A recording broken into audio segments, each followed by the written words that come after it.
Olá pessoal, tudo bem? Sejam bem-vindos à última parte aqui da nossa aula sobre Brasil Império II para a prova da ESA em 2022. Olha só, agora nós vamos falar sobre a crise do Segundo Reinado. Nessa crise do Segundo Reinado, nós temos que pensar que o Brasil já passou por uma série de transformações importantes aqui, né? Lembra lá que nós falamos da Era Mauá? Falamos da modernização econômica desse período? Aqui então, nós vamos observar uma série de mudanças significativas. Toda essa industrialização acabou possibilitando aí um processo de urbanização muito significativo também, beleza? Então, nesse contexto, nós vamos observar aqui que vamos ter uma série de transformações técnicas, como, por exemplo, trens e navios a vapor, o telégrafo, as máquinas tipográficas, vão surgir aqui novos ofícios urbanos, vão surgir também novos padrões de comportamento, a literatura romântica que você vê lá com a professora Luana, ela está muito forte aqui nesse contexto também.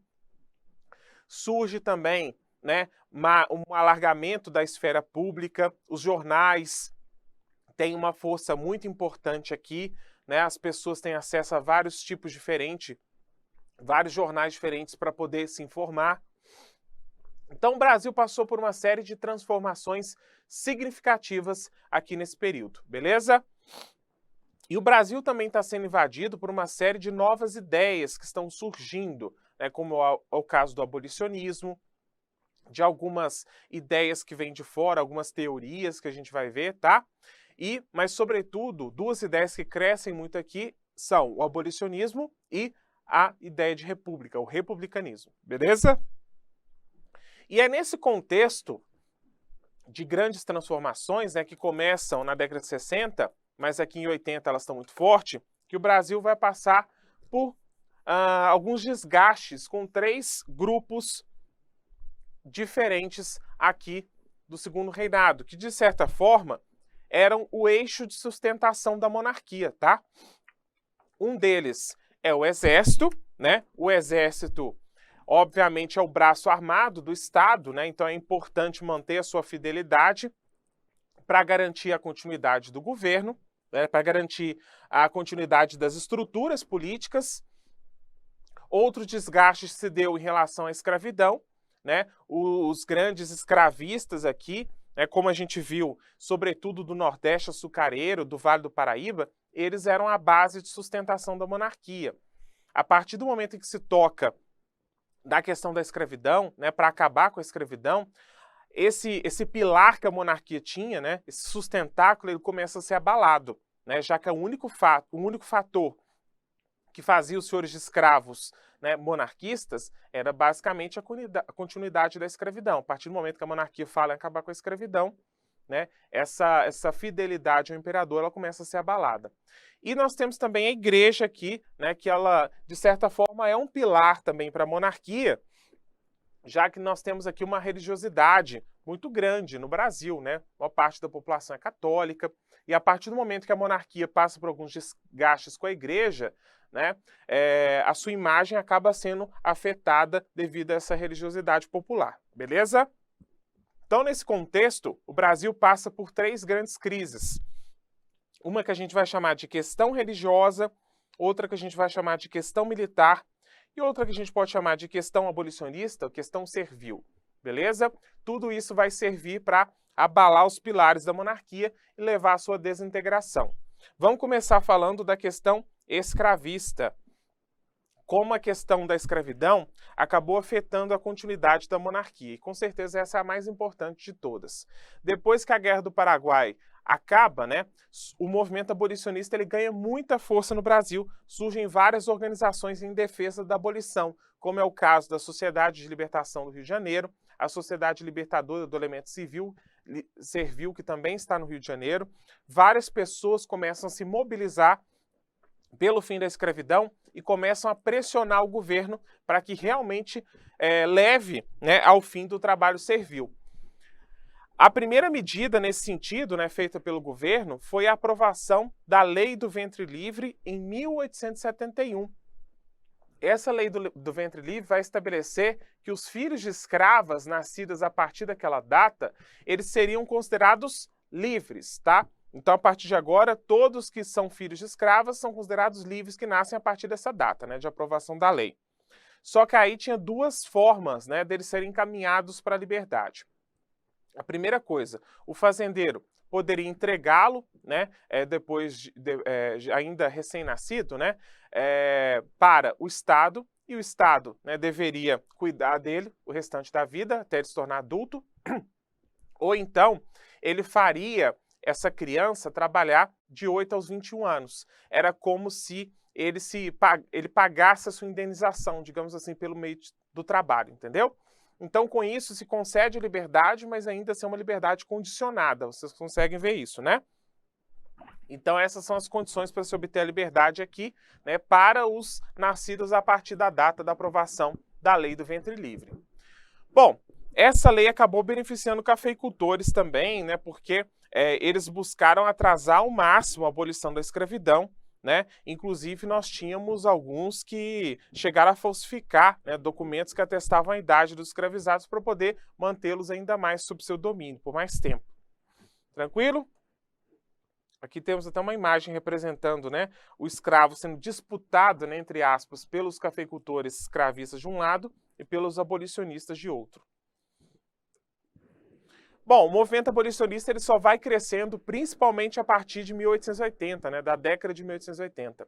Nesse momento foram fundadas lá no Rio a Sociedade Brasileira contra a Escravidão e a Associação Central Emancipacionista, né? Em 83 surgiu a Confederação Abolicionista, que basicamente vai reunir abolicionistas de todo o Brasil.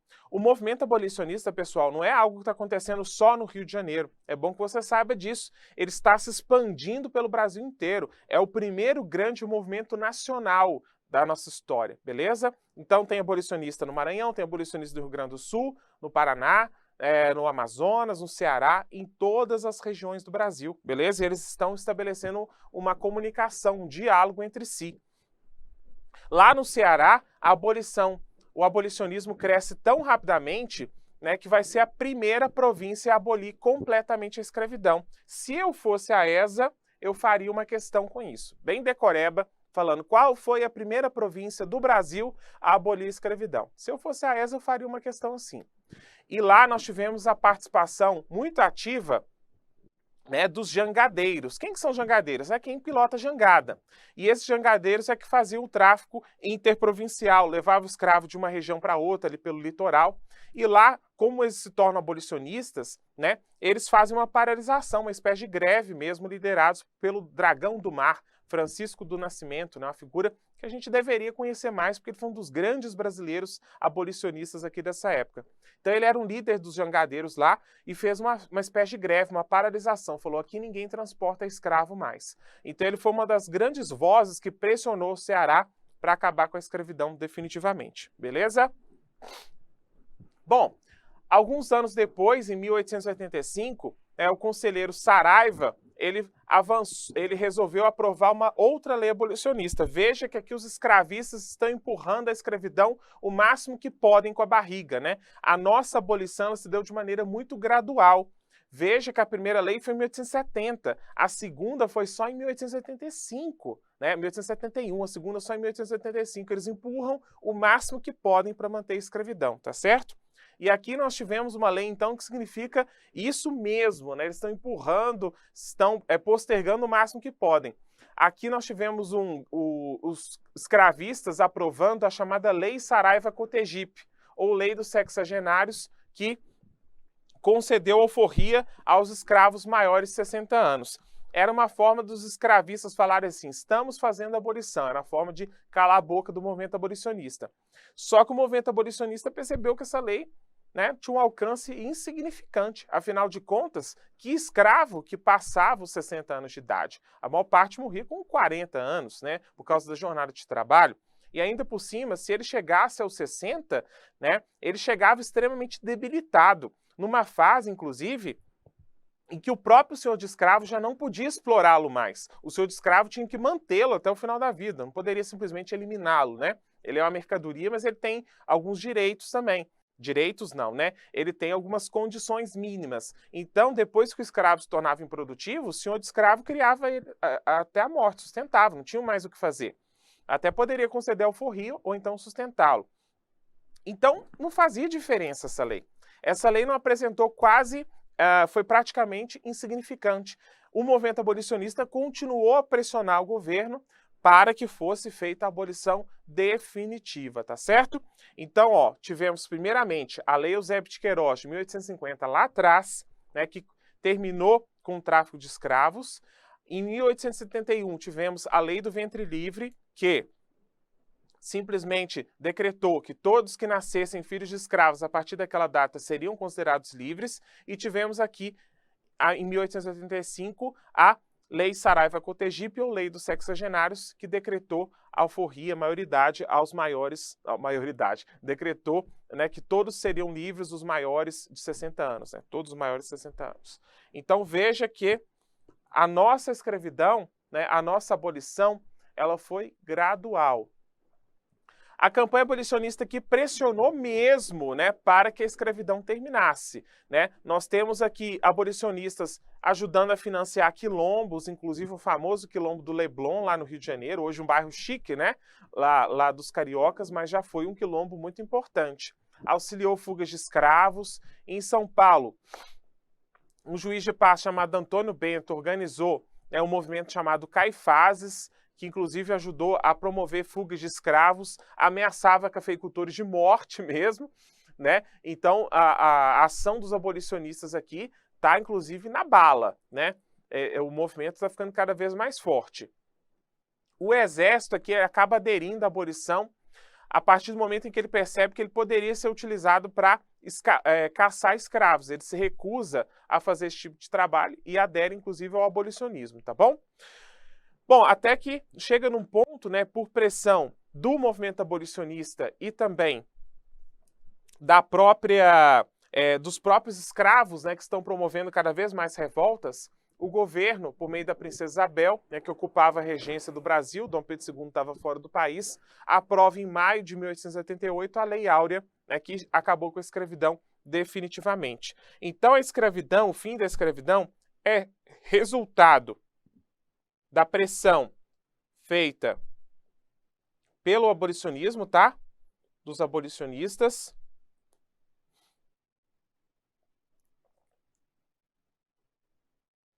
Mais a resistência dos escravos, que organizam fugas, né, revoltas. Então essas duas coisas foram definitivas para pressionar para que fosse aprovada a Lei Áurea, que definitivamente acabou com a escravidão no Brasil. Beleza? Essa Lei Áurea ela foi muito comemorada na época, né? O Brasil ficou em festas aí durante semanas, né? Porque a campanha da abolição finalmente conseguiu levar ao fim da escravidão. Só que é importante perceber que o fim dessa escravidão, né, a Lei Áurea, ela não foi acompanhada, né, de medidas para incorporar essa população liberta, esses ex-escravos, né, os alforriados ou libertos, na sociedade brasileira. Então, esses ex-escravos, eles não têm acesso a direitos políticos, porque a partir de 1880, por exemplo, você precisa ser alfabetizado para poder participar. Escravo não frequenta escola, então eles não sabem ler nem escrever, não podem participar como cidadãos. Eles não têm terras, e a lei de terras dificulta que eles tenham acesso a uma, né? Eles não têm renda, eles não têm trabalho garantido, não têm habitação garantida. Então eles passam a viver como subcidadãos nas décadas seguintes, eles não são inseridos, né, na sociedade. Não houve uma preocupação nem da monarquia, né, e nem da república logo em seguida para inserir essa população. Beleza? Bom, e é interessante observar que a Lei Áurea, no final das contas, foi a gota d'água para aquela elite escravocrata que existia no Vale do Paraíba, que existia lá nos engenhos de açúcar, né, do Nordeste, que até então só mantinha o apoio da monarquia com a condição de que ela mantivesse a escravidão. Como a monarquia acabou com a escravidão e não indenizou eles, o que eles vão fazer? Tchau para vocês, monarquia. não vou apoiar mais vocês. Né? Muitos deles, então, passam a ser republicanos, passam a apoiar a república, até porque a monarquia não garantiu nada para eles. É por isso que alguns são chamados de republicanos do 13 de maio, né? Porque eles se tornam republicanos a partir do momento em que a Lei Áurea não concedeu qualquer tipo de indenização a esses senhores de escravos, beleza? Então a questão escravista representou um baque muito grande para a monarquia. Por quê? Porque o fim da escravidão significou a perda de apoio dos políticos que compunham a maioria, né, de sustentação da monarquia, que eram quem? Os cafeicultores escravistas do Vale do Paraíba e os senhores de engenho lá do Nordeste, beleza? Então esse foi um ponto aí que causou uma crise grande, né, para a monarquia. Vamos ver agora um outro ponto que também foi desgastante, que é a chamada questão religiosa, beleza? O que aconteceu em relação à igreja aqui nesse contexto? Vamos lembrar que a Constituição de 1824 estabeleceu o regime de padroado no Brasil. O que é isso? Não lembro mais o que é. Olha só, por meio da Constituição, ficava estabelecido, né, que a monarquia, que o Estado brasileiro se comprometeria a sustentar toda a hierarquia da igreja no Brasil. Então os padres recebiam uma espécie de salário mesmo, né? O Império Brasileiro, o Estado brasileiro sustentava essa hierarquia clerical, beleza?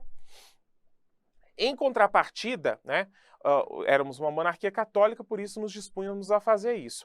Em contrapartida, o imperador também tinha a prerrogativa de acatar ou não as decisões tomadas pelo Papa. Então, se o Papa decidir que agora você, não sei, ter qualquer tipo de lucro é pecado, né? E essa decisão chegasse aqui, o imperador podia falar, isso aí eu não quero acatar, não. Então, não vai funcionar. Ou então, realmente concordo, isso nós vamos acatar no Brasil. Então, a monarquia passa a ter a prerrogativa de acatar ou não as decisões do Papa, beleza? Então, veja que tem os prós e os contras aqui. E aí, com isso, pessoal, um belo dia, né, o Papa Pio IX resolveu, então, por meio de uma bula, recomendar a excomunhão, né, dos católicos maçons.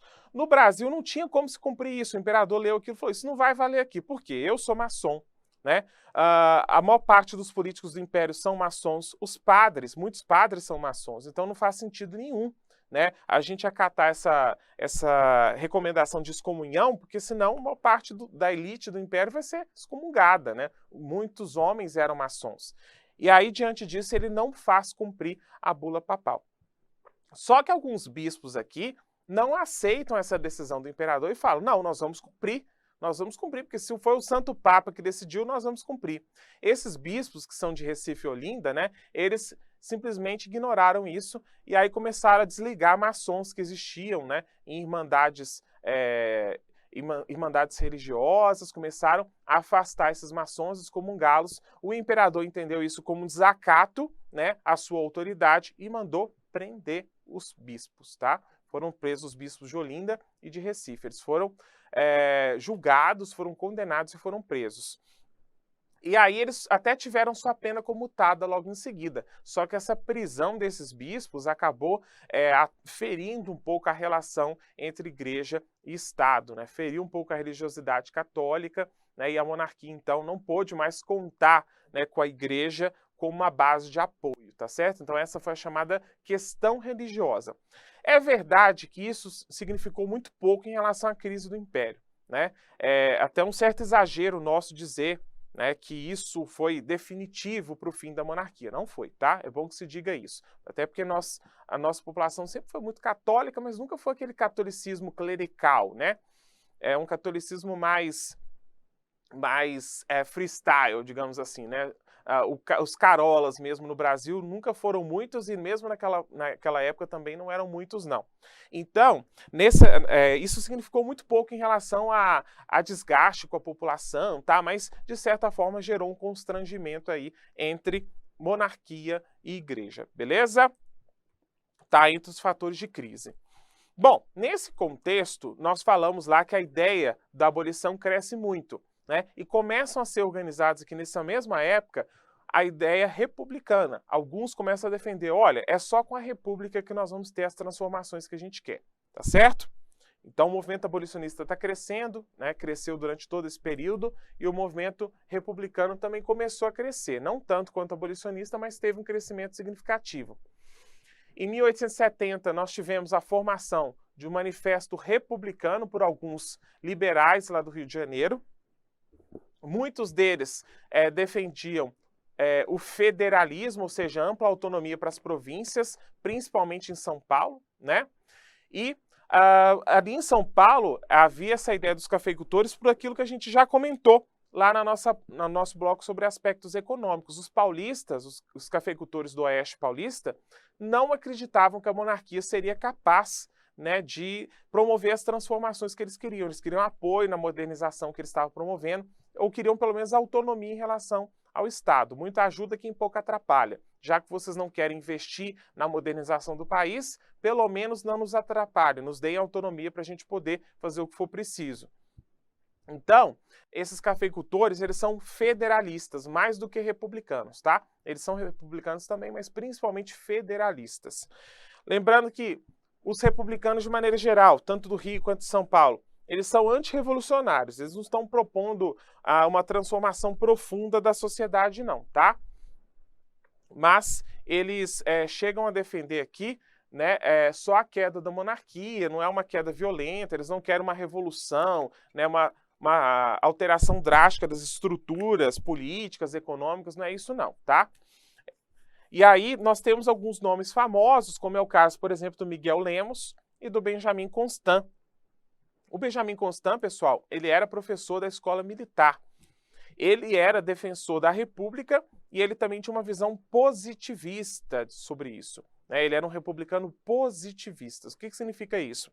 Ele era alguém que defendia, que tinha uma crença absoluta de que a ciência vinha para resolver todos os problemas da humanidade, né? Que a ciência era capaz de responder a absolutamente tudo, né? E que levaria ao progresso inevitável, né, da sociedade, incluindo do Brasil. É uma visão um pouco romântica, né, da ciência, até porque a gente sabe, né, que o conhecimento científico ele pode ser utilizado para o bem e para o mal, né? Hoje a gente sabe bem disso, depois das guerras mundiais, mas, no final das contas, essa crença, né, ela era um pouco depositada na República também. Dizia assim, olha, a República é uma forma de governo necessária para que a gente atinja o estágio máximo de evolução da humanidade. Acreditava-se aqui que a ciência evoluiria tanto, mas tanto, chegaria um ponto que não teria mais como a humanidade evoluir, chegaria no máximo, tá? Então esse camarada dizia, olha, para isso acontecer no Brasil, nós precisamos nos tornar república. Era isso que ele defendia aqui, beleza? E ele era muito apoiado por alunos dele lá da Escola Militar do Rio de Janeiro, da Praia Vermelha. Bom, em 1888, ou melhor, né, nós tivemos aqui em 1870 a criação do Partido Republicano, lá em Itu, cidade de São Paulo, né, do Oeste Paulista. E após 1888, muitos escravistas, né, ao perceberem que a monarquia não iria indenizá-los, eles acabaram se aliando aí ao Partido Republicano. Os republicanos foram muito espertos nesse contexto, porque eles souberam se aproximar dos cafeicultores escravistas que estavam insatisfeitos com a monarquia e souberam se aproximar também dos militares, que a gente vai ver aqui daqui a pouco, que também ficaram insatisfeitos com a monarquia nesse contexto, tá certo? Bom, os republicanos, né, como a gente disse, eles queriam a modernização, queriam, né, eles eram mais federalistas do que republicanos de fato, né, eles não tinham a mesmo direito à representação política do que o restante, do que os cafeicultores do Vale do Paraíba, por exemplo, né, ou os senhores de engenho lá do Nordeste, então eles queriam mais autonomia. Só para vocês terem uma ideia, enquanto São Paulo tinha 3 senadores nessa época, né, Minas tinha 10, né, e Pernambuco tinha 6, Rio de Janeiro tinha 5. E deputados, São Paulo tinha 9. Sabe quantos Minas tem? 20. Sabe quantos Bahia tem? 14. Então, a representação política de São Paulo é mínima aqui. E aí os cafeicultores querem isso, né? Querem ou autonomia ou a transformação do regime, já que eles estão marginalizados. Eles entendem assim, nossa, nós estamos aqui promovendo uma modernização econômica da província. Só que aí a gente está fazendo isso sozinho, né? Nem o governo tem interesse e a gente também não tem autonomia para tocar tudo sozinho. Então, esse excesso de centralização lá no Rio de Janeiro está nos atrapalhando. Então, ou nos dá autonomia ou muda o regime. Então, diante disso, né, eles são republicanos e são federalistas, tá bom? Aqui está a sede, né, do Partido Republicano, onde ele foi criado lá em Itu, em 1870. Agora que nós falamos um pouquinho sobre o surgimento, né, do Partido Republicano, do Manifesto Republicano lá no Rio, do Partido Republicano em São Paulo, em 1870, nós tivemos aqui também, nesse contexto, né, uma crise muito grande entre a monarquia e o exército. A partir da década de 80, nós vimos lá que as Forças Armadas estão muito fortes, agora o exército principalmente, né, por causa da Guerra do Paraguai. E o exército começa a pressionar, né, por algumas mudanças. Ele começa a reivindicar aí melhores condições de soldo, carreira e mais do que isso. Lideranças militares se veem aí no direito de opinar sobre a política nacional, coisa que até então era restrita. Militar não pode dar declaração política, não pode dar declaração, né, fazer pronunciamento sobre questão interna do exército, isso era proibido, tá? E aí quem desobedecesse isso poderia ser punido. Alguns militares começaram a desobedecer isso, principalmente o alto oficialato, alguns homens do alto oficialato começaram a se posicionar publicamente e os civis começaram a puni-lo aí por meio, né, do Ministério da Guerra. Então isso gerou uma série de conflitos entre militares e civis. Nós temos aí figuras como Antônio Sena Madureira, Benjamin Constant, né, lá da Escola Militar, e o Marechal Deodoro da Fonseca, tem o Visconde de Pelotas também. Eles passam a reivindicar o direito de se colocar, né, começam a se adaptar aí em assuntos públicos, né? Só que aí, no final das contas, eles são punidos por isso, tá? E os republicanos, claro, civis, botando pilha, porque achavam que, ao estimular uma rivalidade aí entre os políticos do Império e os militares, né, eles seriam capazes de cooptar os militares para a ideia republicana. E deu certo, tá? Eles estão botando uma pilha grande aqui no Marechal Deodoro, o Benjamin Constant já é republicano, o Sena Madureira, justamente para pressionar, para poder justamente cooptá-los para a ideia de república. Nós temos vários militares que aderem ao positivismo, tá? Além do próprio Benjamin Constant, e a gente vai ver a influência desses princípios na bandeira que vai ser aprovada depois, né?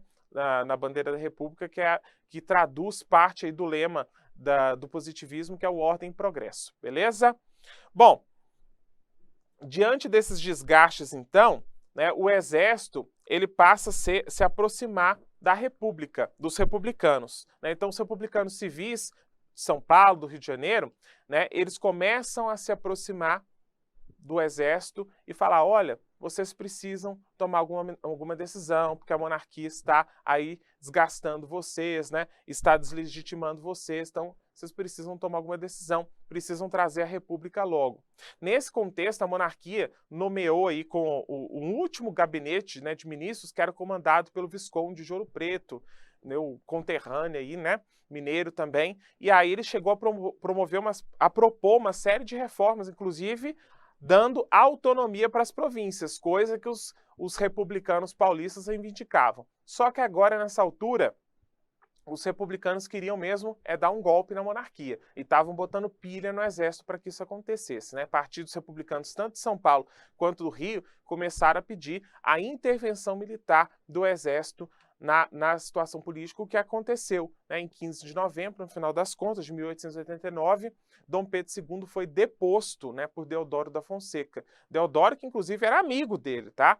Foi uma apunhalada pelas costas mesmo, Dom Pedro II nem sequer conseguiu acreditar, né? E aí até chegou a falar, Deodoro enlouqueceu, alguma coisa assim, porque ele realmente não acreditou. Ele ainda tentou manobrar dirigindo-se para Petrópolis, mas no final das contas ele sofreu a deposição aí por esse movimento militar, por esse golpe militar, tá? Promovido em 1879, com apoio de republicanos civis e sem nenhuma participação popular. Tem uma frase muito famosa que você provavelmente já ouviu falar, né? Que é atribuída ao republicano Aristides Lobo, que diz, e o povo assistiu aquilo tudo bestializado, achando tratar-se de uma parada militar.